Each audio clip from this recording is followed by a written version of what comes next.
लोकसभेतील विरोधी पक्षनेते खासदार राहुल गांधींनी बिहारमधील मतदार याद्यांची पडताळणी आणि बनावट मतदारांच्या मुद्द्यावरून निवडणूक आयोगावर मत चोरीचा गंभीर आरोप केलाय. सोमवारी विरोधकांनी याच मुद्द्यावरून निवडणूक आयोग मुख्यालयावर मोर्चा काढत जोरदार शक्तीप्रदर्शन केलं. या दरम्यान पोलिसांनी विरोधी पक्षनेते खासदार राहुल गांधी, काँग्रेसचे अध्यक्ष खासदार मल्लिकार्जुन खरगे, ज्येष्ठ नेते खासदार शरद पवार, काँग्रेसच्या सरचिटणीस प्रियंका गांधी यांना अटक केली होती. या अटकेच्या निषेधार्थ आज इंडिया आघाडीच्या वतीनं कोल्हापुरातील राजर्षी शाहू समाधी स्मारक स्थळाच्या परिसरात आत्मक्लेश आंदोलन करण्यात आलं. आमदार जयंत तासगावकर यांच्या प्रमुख उपस्थितीमध्ये हे आंदोलन करण्यात आलं. आंदोलनात सहभागी इंडिया आघाडीच्या घटक पक्षांचे पदाधिकारी आणि कार्यकर्त्यांनी केंद्र सरकारच्या निषेधार्थ जोरदार घोषणाबाजी केली.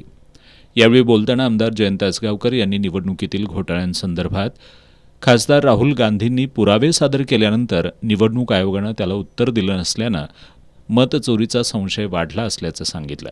खऱ्या अर्थानं निवडणूक आयोगानं द्यायला पाहिजे, परंतु ते निवडणूक आयोग न देता त्या ठिकाणी भाजप पक्षाच्या वतीनं याचं उत्तर दिलं जाते, हे अत्यंत चुकीचं आहे.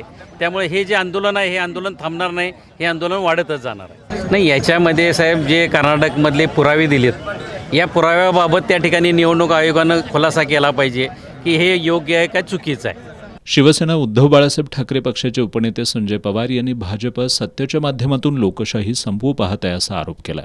मागील 2 निवडणुका पाहिल्यानंतर लोकसभा असून दे का विधानसभा असून दे, अनेक वेळा ह्या सत्तेतील काही मान्यवरांनी सांगितलं की आमच्या एवढ्या जागा निवडून येणार आहेत. म्हणजे पूर्वी आपण बघायचो की पोपट बसून एक काही लोक बसायचे आणि भविष्य सांगायचे की पुढं काय होणार आहे ते, परंतु सगळं झूट.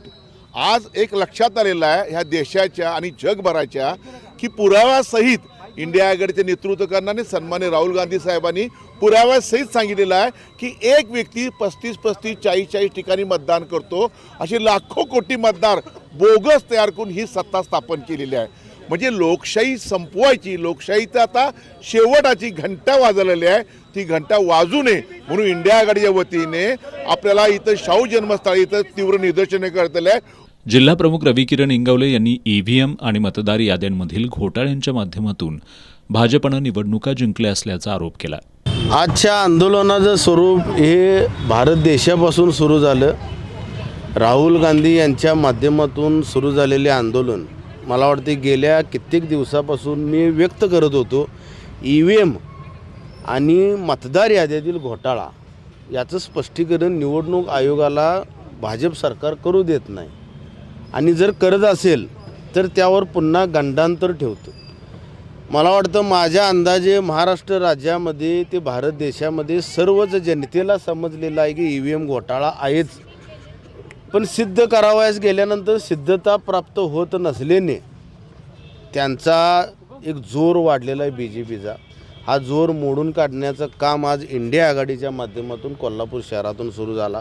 या आंदोलनात काँग्रेसचे शहराध्यक्ष सचिन चव्हाण, माजी नगरसेविका भारती पवार, राष्ट्रवादी काँग्रेस शरदचंद्र पवार पक्षाचे शहराध्यक्ष RK पवार, कार्याध्यक्ष अनिल घाटगे, गणेश जाधव, आपचे प्रदेश संघटन सचिव संदीप देसाई, कॉम्रेड सतीशचंद्र कांबळे, दिलीप पवार, उदय नारकर, चंद्रकांत यादव, बाबूराव कदम, माजी नगरसेवक ईश्वर परमार, दुर्वास कदम, जय पटकारे, राजाराम गायकवाड, श्रीराम सोसायटीचे चेअरमन संतोष पाटील, DG भास्कर, संजय पवार वाईकर यांच्यासह इंडिया आघाडीतील घटक पक्षांचे पदाधिकारी आणि कार्यकर्ते सहभागी झाले होते.